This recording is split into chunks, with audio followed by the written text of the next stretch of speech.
Hello everyone, welcome to Suji's kitchen blogs. ఈరోజు అయితే నేను గడ్డ పెరుగు ఎలా ఇంట్లో ప్రిపేర్ చేయాలని చెప్తున్నానండి. చాలా ఈజీగా చేసేయచ్చు. బయట అసలు పెరుగు కొనొద్దండి, ఈ ప్రాసెస్లో చేయండి.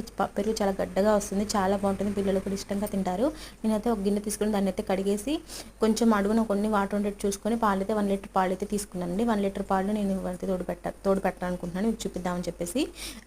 పాలను మాత్రం నేను గ్యాస్ మీద పెట్టేసి కాగపెడుతున్నానండి. చూపిస్తున్నాను కదా, లో టు మీడియం ఫ్లేమ్లో కాగపెట్టుకుని పాలు అనేవి అలా మీగడ పక్కకి తీస్తూ ఉండండి. ఎందుకంటే మీగడ ఇంకా వస్తూ ఉంటుంది కదా, అందుకని మీగడని పక్కకి తీస్తూ ఉంటే మీగడ కట్టుకుంటుంది పాలలో.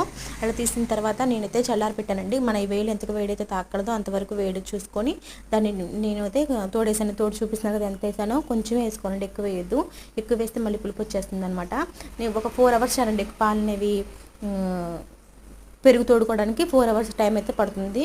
మూత పెట్టేసి పక్కకు పెట్టేయండి. నేను మార్నింగ్ తోడేసాను, ఈవినింగ్ అయితే నేను వెంటనే ఫ్రీజర్లో పెట్టేశాను 5 అవర్స్ తర్వాత.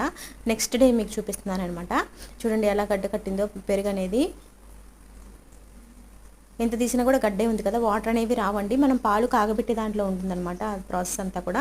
అలా కాగబెట్టేసి మీగడ నేను చూపించినట్టుగా పక్కకి తీస్తూ ఉంటే 2-3 టైమ్స్ వరకు చక్కగా ఉంటుంది. పెరుగు అనేది కూడా మన వేలు ఎంత గోరువెచ్చగా ఉంటుందో అప్పుడు చూసుకొని తోడు వేసేసుకుంటే చాలా బాగుంటుందండి. Thank you for watching. Please subscribe.